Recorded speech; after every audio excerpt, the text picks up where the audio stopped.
chronic stress raises your stress hormones and makes your body hold on to fat and makes you store belly fat. Like, that's the worst of the worst, right? Here's JJ Virgin, triple board certified nutrition and fitness expert and 4-time New York Times best-selling author. It's time to reignite wellness.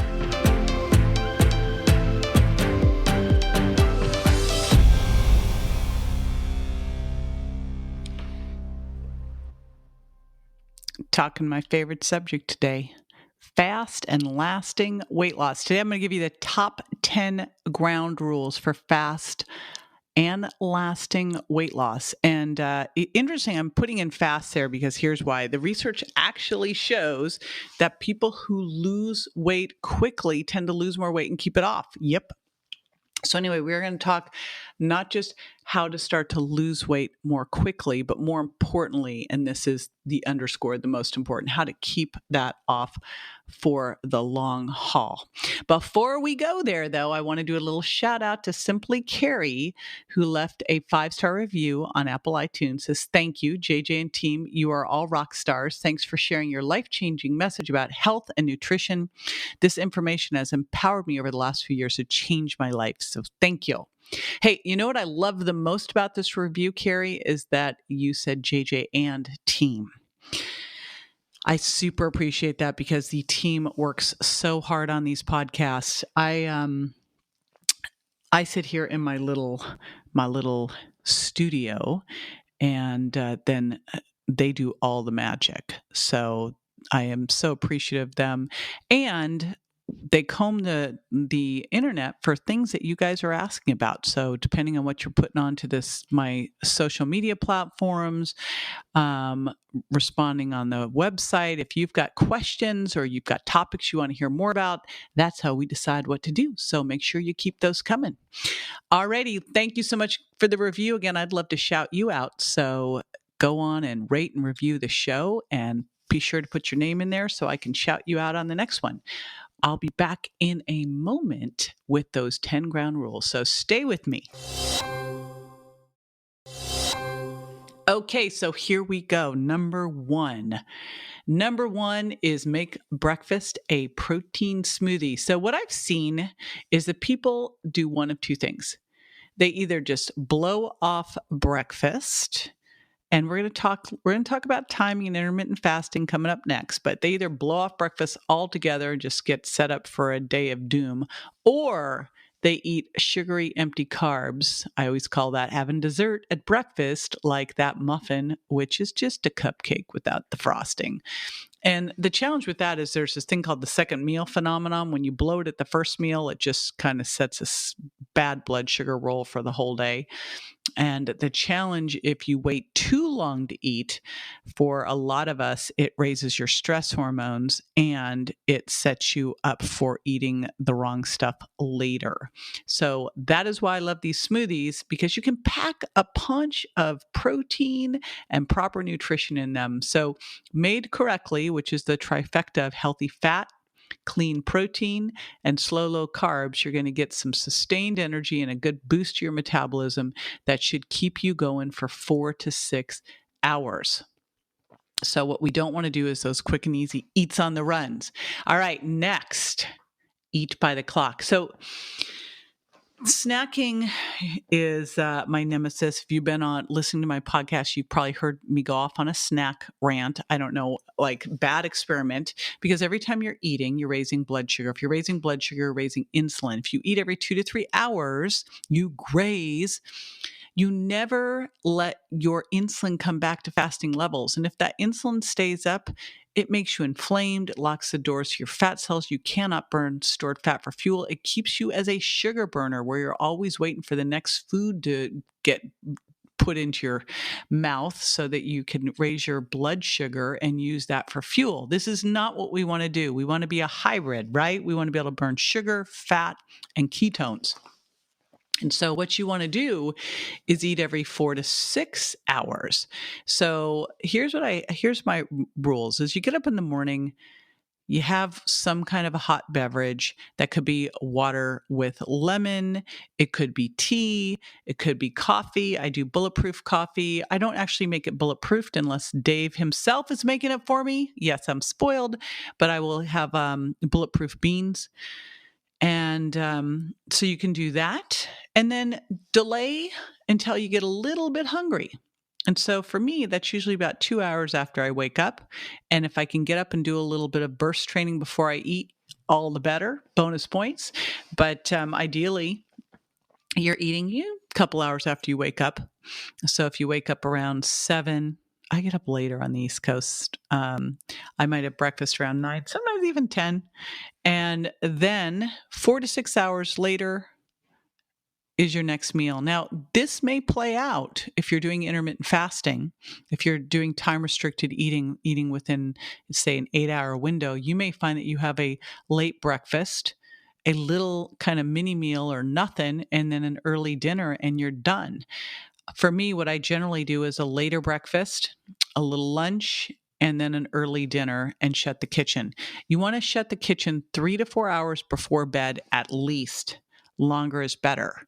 So I want you to get a 12 to 14 hour overnight fast. And if you can go to time restricted feeding of a 16-hour overnight fast a couple days a week, all the better. And here's how you do this. If you've been a snacker, the first thing we're going to do is work from eating every 2 to 3 hours to going every 3 to 4 hours and drinking a lot of water in between. Next thing we're going to work on is making sure that you get a 3-hour or more fast before bed. So stop eating 3 hours or more. It's not really fasting, but stop eating 3 hours or more before bed. Next thing, we're going to stretch that 3 to 4 hours to 4 to 6 hours between meals. Lots of water in between.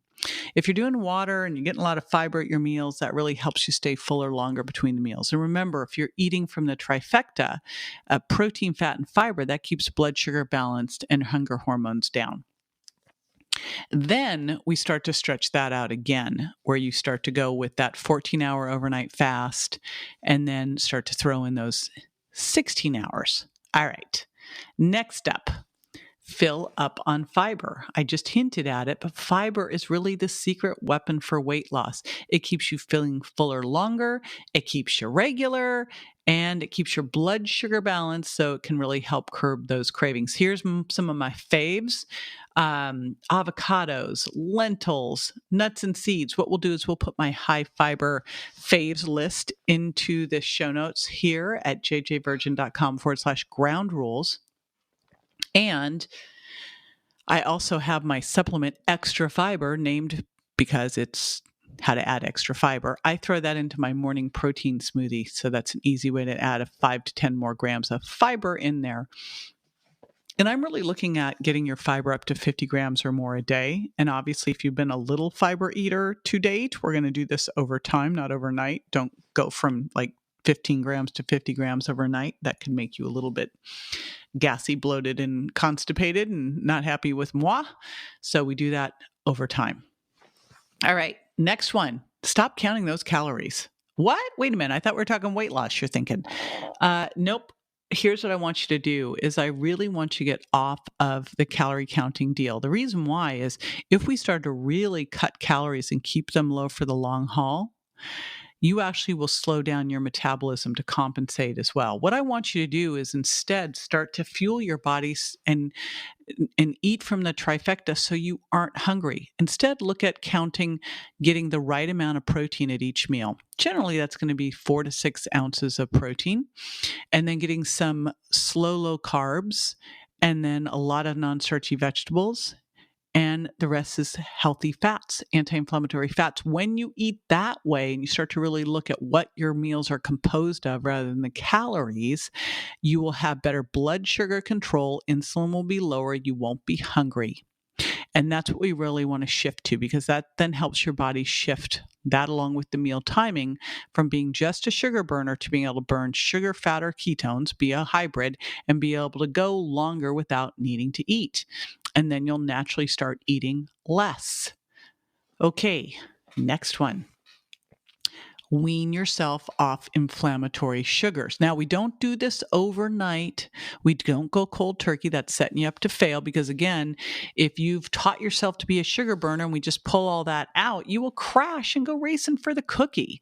Plus, sugar is, as Dr. Mark Hyman says, the number one recreational drug of choice, super addictive, and like probably the most addictive thing out there, really, that we have the easiest way to get our hands on. So what you want to do instead is taper. And I teach people in the sugar impact diet to start to recognize first where sugar is sneaking into their diet, and then to taper from higher sugar impact foods to medium sugar impact foods while eating from that trifecta I talked about of the fat, protein, and fiber, and then downshifting again to low sugar impact foods, and really retraining your taste bud how to appreciate the natural sweetness of food so that most of that sweet food just starts to taste gross. I know that sounds amazing, but I've seen it over and over again. It's totally possible. Okay, next one. I want you to address your hidden food intolerances. You know, there's so many foods out there that are supposedly good for you. Things like tofu and egg white omelets and whole grain. And maybe they're good for someone, but a lot of times these foods are problematic because they can cause negative reactions from food intolerances. And just because a food is healthy doesn't mean it's healthy for you. So a food intolerance is due to something called leaky guts, where your gut becomes more permeable. One of the key culprits of this, by the way, is gluten. Stress is another. A lot of different pain medications and sweeteners are others. And that allows these foods to get into circulation where they have no business being, and your body launches an immune attack to them, which then creates inflammation, which can cause weight gain and actually can cause you to crave the very foods that are hurting you, which is so ridiculously unfair, but true. So one of the things that I have people do is figure out their hidden food intolerances. We will put the link to our free 7-day challenge into the show notes as well. And again, I'm going to put that all at jjvirgin.com/ground rules. Next one. Don't let the enemy into the house. This is just being nice to yourself. I've had to prove this theory over and over and over again, so just learn from my mistakes. If there's something that's a trigger for you, and remember, too much healthy food's unhealthy too. So if something is a trigger for you, you can't handle it. For me, this used to be crunchy salted almond butter. I would just sit there with a spoon in the fridge and eat the whole thing. Whatever it is, don't bring it into the house, because it's just crazy to think that you're going to be able to handle that, especially at night when your evil twin's out. Remember, willpower doesn't work. In the name of my buddy Ben Hardy, willpower doesn't work. Don't try to rely on this. Just make it easy on yourself and don't bring in the enemy into the house where all of a sudden it's nighttime, you're tired, maybe you're stressed, and boom, you know there's that ice cream in the freezer, and next thing you know, evil twin's in there with the spoon. Don't do it. All right. Next one, ditch all that long endurance exercise. So when you do a lot of endurance exercise, it can raise the levels of the stress hormone cortisol. And boom, next thing you know, you're breaking down muscle, you're storing fat, you're doing the exact opposite of what you want to do. Plus, all that exercise can actually lower your immune system. So, and lower the growth hormones. So it's actually counterproductive to what you want to do. Instead, what we want you to do is high intensity interval training. So instead of doing that steady jog for an hour outside, instead take about 15 to 20 minutes and walk and sprint and walk and sprint and walk and sprint. We'll put a little bit, we'll put a link in the show notes to how to do burst training. How's that? So you can learn exactly how to do it. And then, of course, do some resistance training. So key critical. So burst training is great because it creates oxygen debt that your metabolism actually has to work harder after the workout to recover from. And then, of course, resistance training helps you hold on to or build lean muscle, which is so key for your metabolism because it requires more energy to keep muscle on your body. Burns more calories. And both these things help you become more insulin sensitive, so you're better at burning off fat. Yay. All right. We'll again put the link on all of that into the show notes, as well as my Fast Fitness online program, which teaches all of this stuff. Next one, get quality sleep. If you do not get enough quality sleep, it makes your, in fact, this is just one night. And think about it. You probably know this. One night of poor sleep, you become more insulin resistant. Your stress hormones are elevated. Your hunger hormones are elevated. So one poor night of sleep, you're better at storing fat, you're worse at burning it off, and you're hungrier, and not for salmon. And you know this to be true. Like, I'm always aware if I don't get a good night's sleep, I'm like, yep, there it goes. I'm hungrier and not for the things I should be hungrier for. So it is super key and critical to get your right amount of quality sleep. This is where you really want to wear a sleep tracker. I wear an Oura ring. So I'm checking in to make sure that it's not just about how much I'm sleeping, it's what that sleep is made up of, and making sure that you're getting the right amount of REM sleep and the right amount of deep sleep as well. Okay, next one, stress. Oh my gosh. So full disclosure, here we go. Borderlining on TMI. So my way to tell if I'm stressed, I have a little stress quiz and I kind of run myself through it, and I've done a lot of adrenal stress testing, but to me, it's like, look at your belly. If I'm stressed, like, I'll put weight on around my stomach. If I'm not stressed, I burn it off. So chronic stress raises your stress hormones and makes your body hold on to fat and makes you store belly fat. Like, that's the worst of the worst, right? So check in with that. If you find that you've got this belly you can't get rid of, check in on your stress levels. And there's a couple different ways to do this, because what we know too is stress also can make your gut more permeable. So now you're more likely to have food intolerances. Stress also lowers serotonin and can get in the way of having deep quality sleep. And it can make you crave more sugar and make you hungrier. So, nothing positive if you have too much stress, especially chronic stress, right? So what we really want to look at is, number one, I really like to quantify stress. I'll put my stress quiz here too. Again, jjvirgin.com/ground rules. And also the test that you can take, which is called an adrenal salivary index, which I used to do every 6 months. Now I am in a place where my stress is totally dialed. I can actually tell and quantify it myself. I can feel it. But literally for years, I would take a stress test, get myself figured out, get everything in balance, then blow it up again, and then have to take a test again. And I finally went, maybe I'll just stop doing that. And I'll use the things that I need to do on a regular basis to address stress. So for you, it could be tapping. It could be Ziva meditation. It could be burst training. It could be hanging out with your dog. It could be watching a funny movie. Whatever it is, find those things that help you address stress. I'll tell you, one of the things that helps me the most is the way that I frame my day. And I start out in the morning and I have a whole box of books that Mary Morrissey recommended. And so I'm just working my way through those books, and I journal. So I start out with reading for 15 to 30 minutes of something positive in the morning, and then I journal. And at night, it's what were the wins of the day? What was great about today? And that's something that's great if you've got family around, your significant other, spouse, to talk about what were the wins of the day. We just don't celebrate this stuff enough. All right. I'm going to give you some marching orders. So stay with me. I'll be right back. All right. Welcome back. So here's the deal.